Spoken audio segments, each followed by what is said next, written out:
Iniciando mais uma live, um vídeo aqui sobre a nossa leitura bíblica comentada, esse comentário superficial, e queremos aqui cumprimentar a todos com a paz, a graça, a misericórdia, a bondade e o amor de nosso Senhor Jesus Cristo. Estaremos lendo o capítulo 9, diz assim, de Mateus, né? Primeiro evangelho que aparece no Novo Testamento, Evangelho de Jesus Cristo, segundo escreve São Mateus. Márcio Marques, bem-vindo em nome de Jesus. Deus continue abençoando a todos nós. Hoje nós estamos fazendo a live mais tarde, aconteceram algumas coisinhas que tivemos que resolver e acabou que deu um atraso bom, tive que almocei agora há pouco.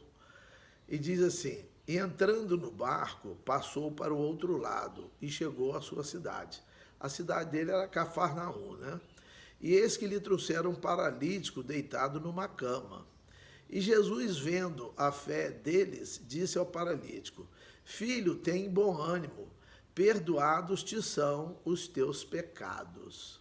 Interessante que levaram aquele rapaz para ser curado. Ele era paralítico, não é?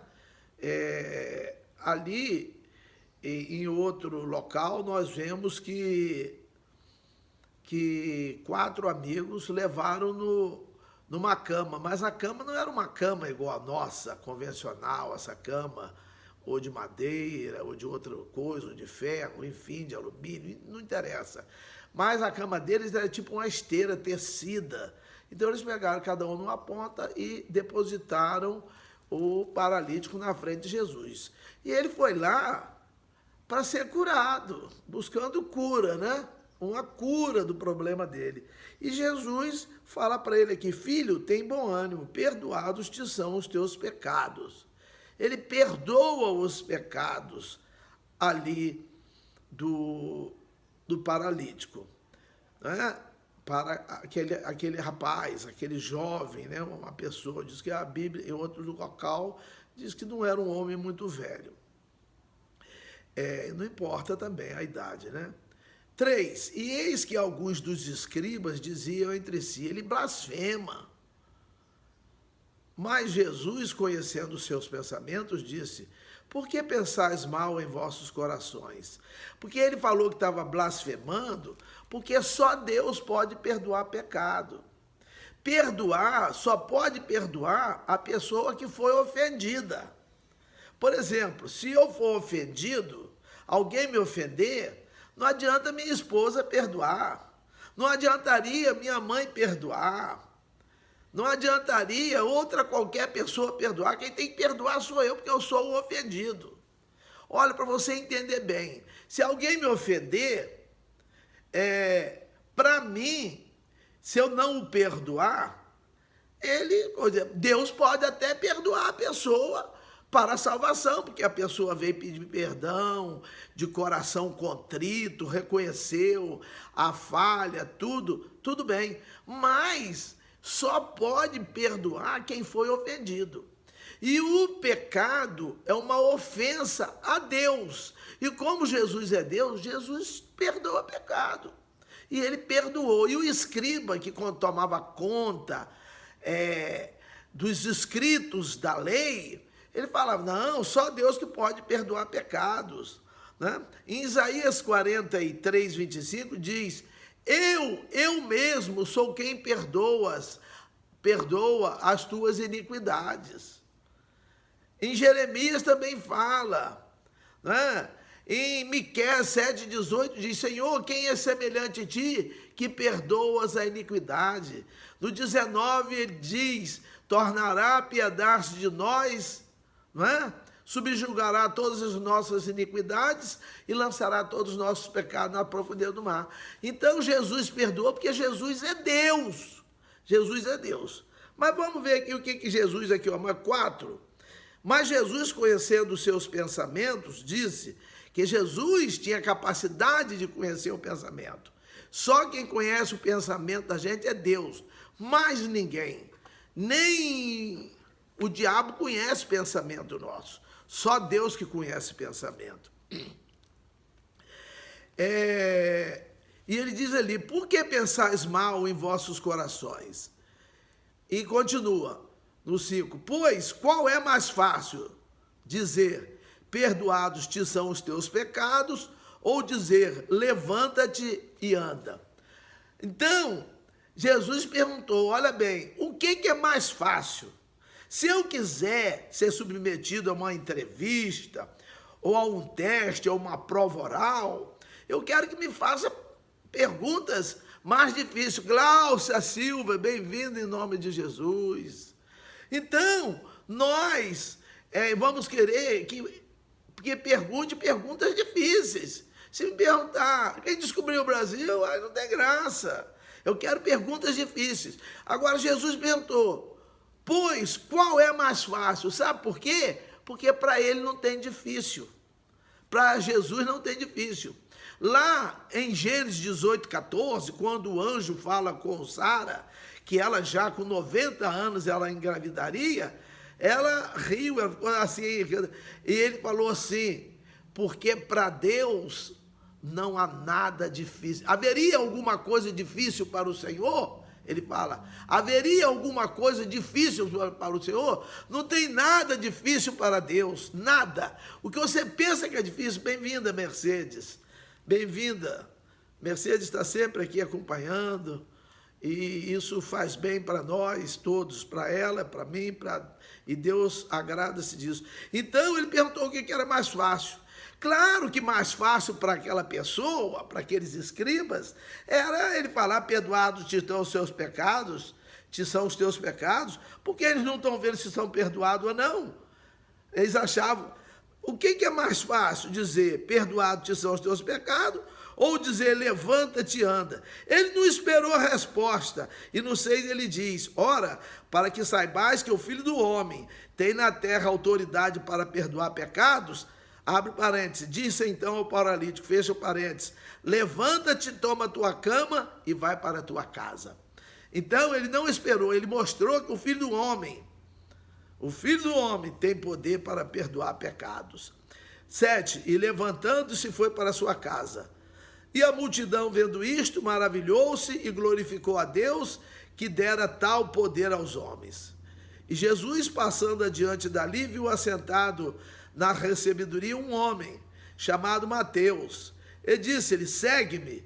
E ele, levantando-se, o seguiu. Mateus, que escreve aqui o Evangelho, ele se chamava Levi. Ele era cobrador de impostos, né? Na coletoria, na recebedoria. Ele tinha uma posição. Claudevan Andrade, bem-vindo em nome de Jesus. Participemos aqui dessa leitura bíblica comentada. Então, ele chamou Mateus deixou aquele emprego. Hoje, um coletor deve ganhar aí uns 30 e tantos mil, ganhar o teto, né? Quase 40 mil reais, mas ele abandonou tudo e seguiu Jesus. 10. E aconteceu que, estando ele em casa sentado à mesa, Jesus, né? Chegaram muitos publicanos e pecadores. Publicanos eram os recebedores de impostos. E muitos pecadores ali, pessoas de uma vida pecaminosa, uma vida enrolada, que o povo conhecia, né? Que era gente de vida enrolada, mas essa pessoa foi lá procurar. E sentaram-se juntamente com Jesus e seus discípulos. E os fariseus, vendo isto, disseram aos seus discípulos, por que come o vosso mestre com os publicanos e pecadores? Aí no 12, Jesus, porém, ouvindo, disse-lhes, não necessitam de médicos sãos, mas sim os doentes. Tem gente que fala que a gente não precisa ir no médico, mas Jesus fala aqui, ó. Em o capítulo 9 de Mateus, versículo 12, não necessitam de médico os sãos, mas sim os doentes. E ele também falava de uma maneira para se entender que não necessitam de perdão os que estão perdoados, mas os que precisam ser perdoados, os que estão em pecado, né? Mas essa palavra também, ele diz que os médicos já existiam naquela época. E eles não tratavam de sãos, tratavam principalmente dos doentes. É claro que o médico, ele ajuda a acompanhar uma pessoa sã, mas a medicina é mais para quem está doente, né? 13. Ide, porém, e aprendei o que significa misericórdia quero e não sacrifício. Deus, ele quer misericórdia. Misericórdia quer dizer dó, quer dizer compaixão, quer dizer piedade, quer dizer pena, quer dizer comiseração. Então, eu preciso ter dó das pessoas. Jesus tem dó do pecador. Às vezes a gente vê, porque existe quem peca mais e quem peca menos. Existe pecado maior e pecado menor. Não é a mesma coisa. Lá atrás tem coqueiro pequeno, tem coqueiro grande. Tem o pecado. Nós vimos lá em 1 João, tem pecado que é para a morte. Não é? Então, tem isso aí. Então, ele quis dizer aqui, ó, nós estamos aqui, ele diz que misericórdia quero.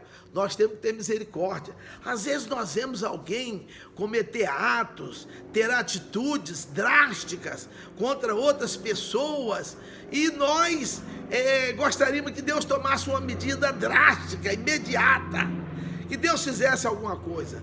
Primeiro, meus irmãos, que Deus é misericordioso, Deus é bom. Primeiro isso. Segundo, ele é longânimo. Para Deus o tempo não conta, para nós conta. Eu gostaria de ver aquela pessoa pagar aquilo. Às vezes eu não vou ver, mas meus irmãos, a Bíblia, ela é clara, ela é taxativa. A paz do Senhor, irmã Marelice, um aceno aí para a senhora. Então, é taxativo, lá em Gálatas 6:7, não erreis, Deus não se deixa escarnecer. Bem-vindo, Alexandro, né? Irmã Euda também. Então, ele diz, não erreis, Deus não se deixa escarnecer. Ali a palavra diz, né? Na carta aos Gálatas, de Paulo aos Gálatas, capítulo 6, versículo 7, tudo que o homem semear, isto também ceifará. Deus pune e Deus premia. Quem planta coisa ruim, vai colher coisa ruim e vai ser punido. Deus é um Deus que pune, né? Está escrito lá em Hebreus 10:31, horrenda coisa é cair nas mãos dos Deus vivo. Está escrito no versículo 30, que antecede esse, que minha é a vingança e a recompensa, a paga. Deus, ele vinga, né? Eu quero falar aqui só no Novo Testamento, mas eu posso citar no Velho Testamento. Lá no capítulo 20 de Êxodo, versículo 5, diz, porque eu sou o Deus zeloso, que visita a maldade dos pais nos filhos, até a 3ª e 4ª geração daqueles que me aborrecem. Então, Deus é um Deus que pune. Em Deuteronômio 32:39 diz, vede agora que eu sou e mais nenhum Deus comigo, eu firo e eu saro, eu mato e eu faço viver. Eu mato e eu faço viver, eu firo e eu saro, e não há ninguém que escape das minhas mãos. Não tem jeito de escapar, né? Isaías 43:13, antes que houvesse dia eu sou, e não há quem possa fazer escapar das minhas mãos, e operando eu, quem impedirá? Ninguém. Então, meus irmãos, Deus, ele pune mesmo, ele pune, né? E ele quer misericórdia e não sacrifício, porque o sacrifício que Jesus iria fazer, que aqui ele veio para fazer, veio para cumprir a lei, e ofereceu sacrifício perfeito a Deus em nosso favor, em favor da humanidade. Porque eu não vim a chamar os justos, mas os pecadores ao arrependimento. Sabe por que ele veio chamar justo? Porque não tinha um justo sequer. Nós aprendemos lá em Romanos 3, não tinha um justo sequer. Nós somos justificados pela graça, pelo sangue. Pela graça, vem nessa ordem, pela graça, pela fé, pelo sangue e pelo próprio Deus. Então, ele veio para justificar, porque ele não veio para chamar justo, não, que não tinha justo, mas os pecadores ao arrependimento. É preciso que nós nos arrependamos. 14. Então chegaram ao pé dele os discípulos de João, dizendo: por que jejuamos nós e os fariseus muitas vezes, e os teus discípulos não jejuam? Começou outro assunto, né? Disse-lhe Jesus: podem porventura andar tristes os filhos das bodas enquanto o esposo está com eles? Dias, porém, virão em que lhes será tirado o esposo, e então jejuarão. Então, meus irmãos, estavam com Jesus, eles iam jejuar? Não, eles tinham que celebrar. Nós temos que celebrar. Tinha que celebrar, mas viriam dias que eles jejuariam. 16. Ninguém deita remendo de pano novo em roupa velha, porque semelhante remendo rompe a roupa e faz-se maior a rotura. Nem se deita vinho novo em odres velhos. Aliás, rompem-se os odres e entorna-se o vinho. Não é? Entorna-se o vinho. Vamos arrumar aqui para ficar melhor para ler. Vamos arrumar aqui, ó. Rapidinho já arrumei aqui, ó. E os odres estragam-se, mas deita-se vinho novo em odres novos, e assim ambos se conservam. Dizendo-lhes ele estas coisas, eis que chegou um chefe e o adorou, dizendo... Esse aqui era um chefe dos publicanos, era Jairo, e ele diz assim: minha filha faleceu agora mesmo, mas vem, impõe-lhe a tua mão e ela viverá. E Jesus, levantando-se, seguiu, ele e os seus discípulos. Aí continua: e eis que uma mulher que havia já 12 anos padecia de um fluxo de sangue, chegando por detrás dele, tocou a orla de sua roupa. Quer dizer, 12 anos ela sangrando, devia de ser um sangue bem pouquinho, não era um sangue muito, porque se a pessoa sangrar em grande quantidade, a pressão da pessoa vai baixar e a pessoa vai sofrer uma coisa chamada choque, não é? Vai sofrer um choque, um choque hipovolêmico, por causa da perda de sangue, porque vai diminuir o volume de sangue necessário.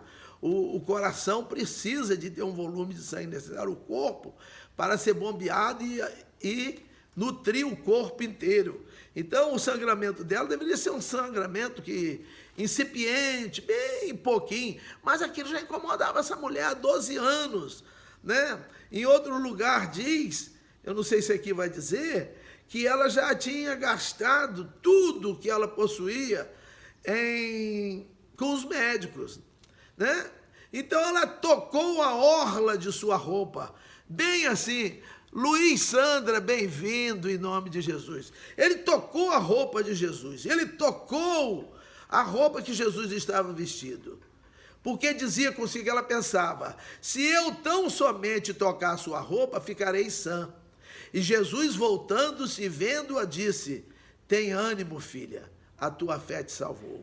E imediatamente a mulher ficou sã.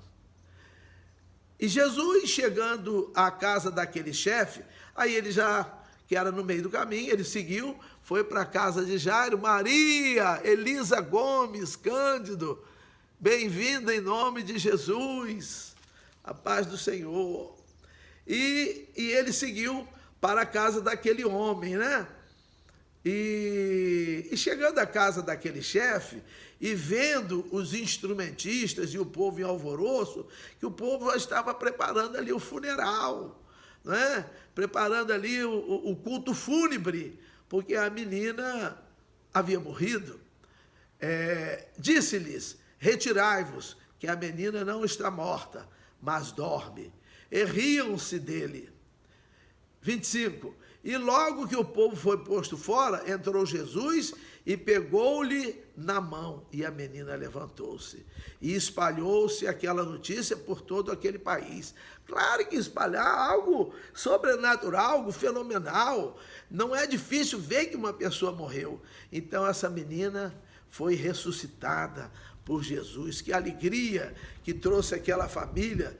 Ele tinha essa filha, né, de quase 12 anos, era uma menina novinha, Perder um filho não é fácil, quem perdeu sabe disso.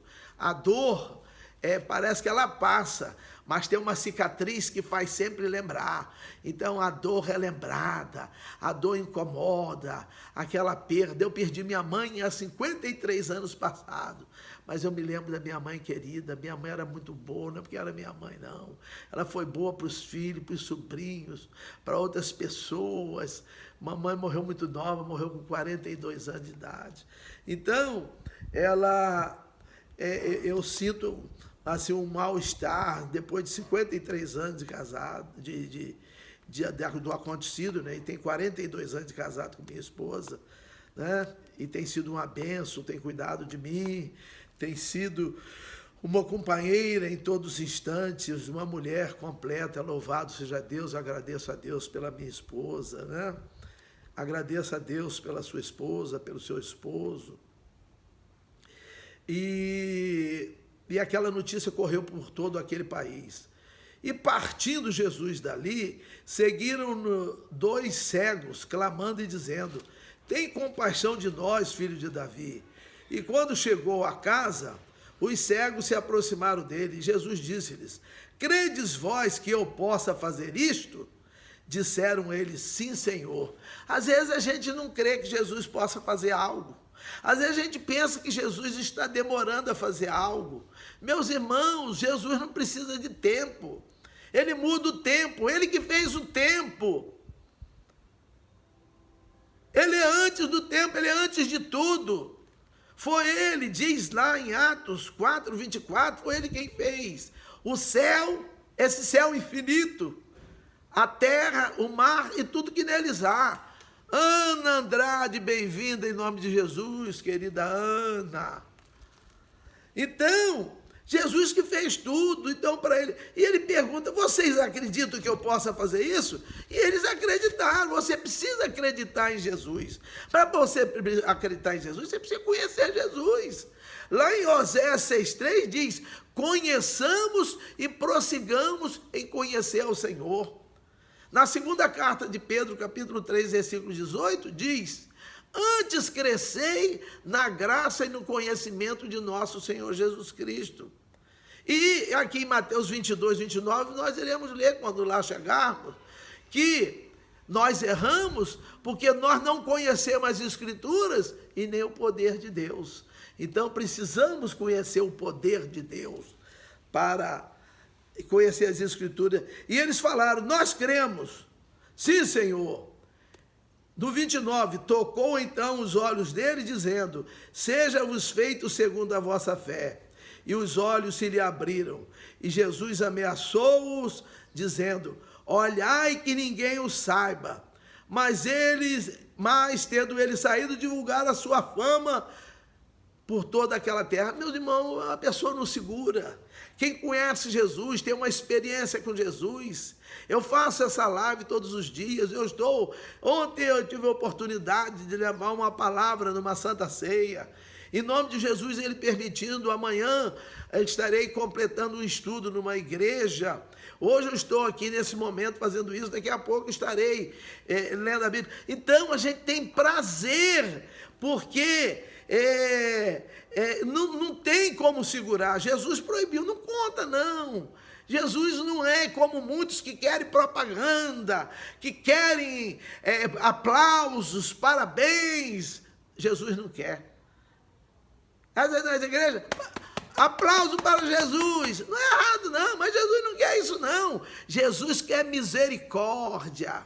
Ele quer que nós perdoemos, que nós amemos, que nós nos humilhemos, que nós nos santifiquemos, que nós honremos as pessoas, que nós tratemos o nosso semelhante como a nós mesmos, que se nós pudermos fazer alguma coisa por uma pessoa, que façamos para o bem das pessoas. Mas tem gente que se pode, faz o mal. Para que isso?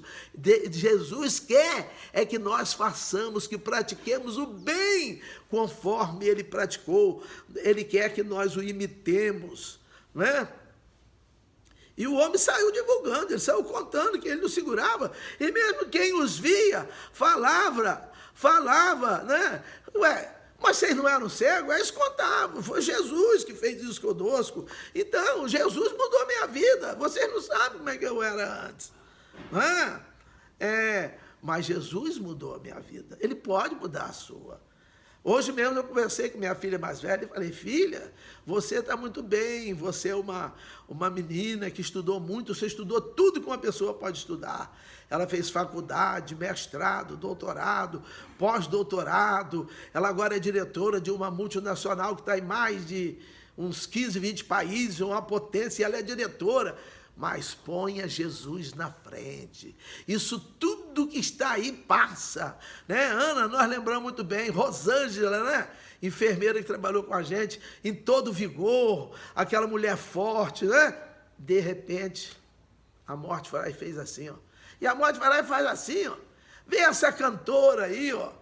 Uma moça nova, né? Que agradava muitos com as músicas, as melodias que ela cantava, né? Quantos empregos ela nos gerava, quantas pessoas ela não ajudava, mas de repente veio a morte e levou-a. É assim, meus irmãos, é assim, a nossa vida é um vapor que aparece por um pouco de tempo e logo se desvanece. Hoje vai aumentar o número de visualizações, porque minha querida esposa passou ali atrás, né? E ela foi filmada, né? Então, olha bem, 32, e havendo-se ele se retirado, trouxeram-lhe um homem mudo e endemoniado. Então, a cada momento, Jesus tratava com um tipo de problema diferente, que os homens passavam e passam. Jesus quer resolver o seu problema, o meu problema.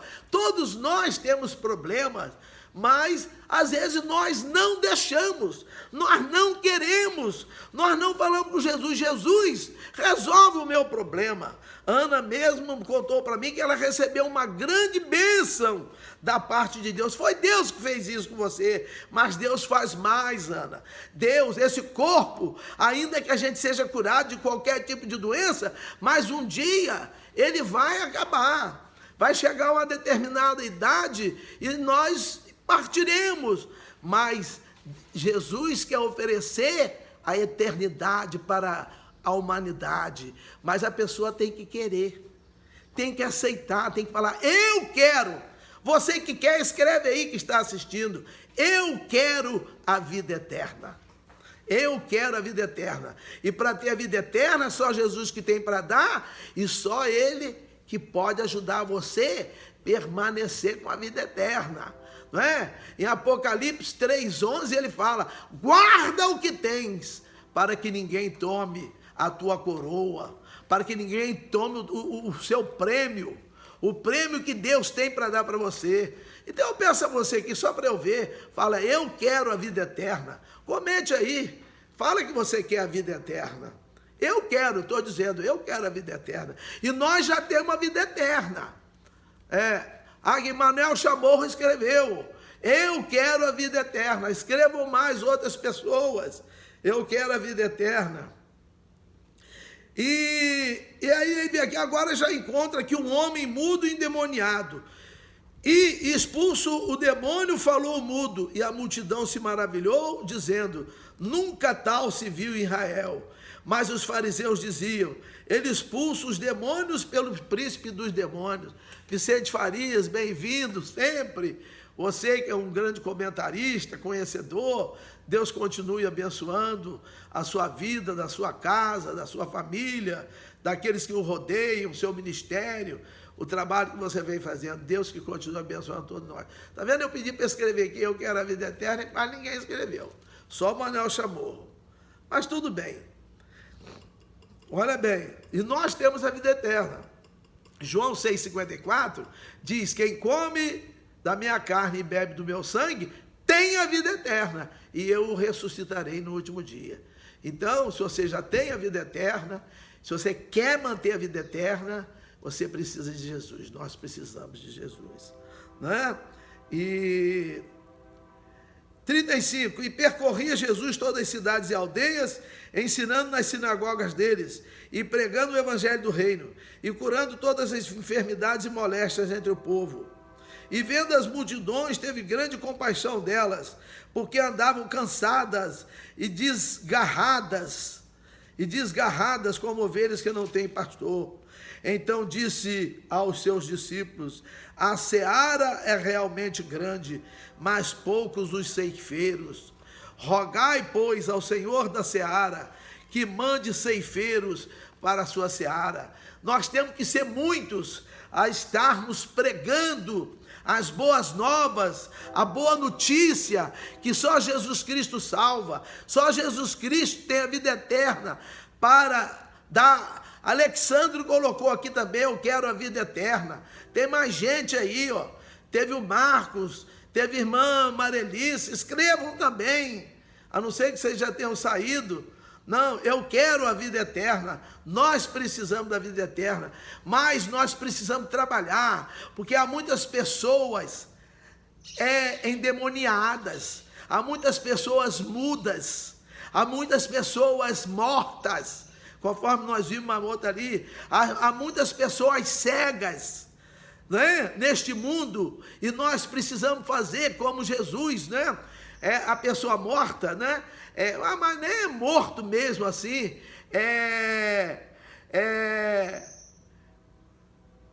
igual nós vemos assim, por exemplo, lá em João 11, 25 e 26, Jesus fala: aquele que crê em mim, ainda que esteja morto, viverá. E às vezes, fisicamente, a pessoa não está morta, mas está morta porque não tem a vida eterna.